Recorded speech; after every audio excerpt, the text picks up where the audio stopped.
Bumisita ngayong araw March 24, 2026 sa Baguio City si Department of Justice Acting Secretary Frederick Vida.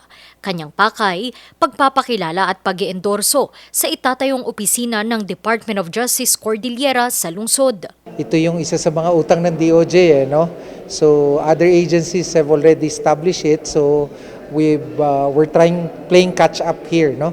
Pero hindi naman porke walang regional office ay hindi nagfa-function ng DOJ.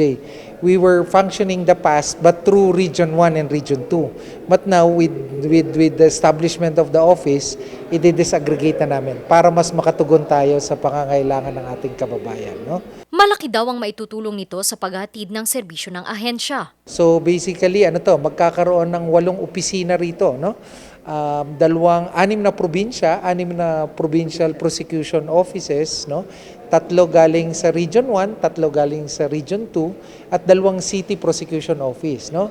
Yung OCP Baguio at saka OCP Tabuk. Yan yung bubuo sa ating Regional Prosecution Office for the CAR. Isa ang Camp John Hay sa tinitignang lugar kung saan itatayo ang naturang opisina. Hindi pa naman malinaw kung kailan magsisimula ang konstruksyon nito. Samantala, sa kanyang pagbisita ay nagkausap rin sila ng alkalde ng Baguio na si Mayor Benjamin Magalong. Yung lupa coming from the city hindi namin na-discuss, no? But yung support, no? Of course, patuloy na pagtulong ng LGU ng Baguio City. Nagpasalamat nga ako kay Mayor, no? Kasi patuloy na sinusuportahan kami. Yung pangangailangan ng opisina namin, yung OCP Baguio, patuloy na tinutugunan ng LGU Baguio. Nangako naman siya ng suporta sa lungsod at rehiyon, lalo na sa pagtatanggol ng karapatan ng mga mamamayan.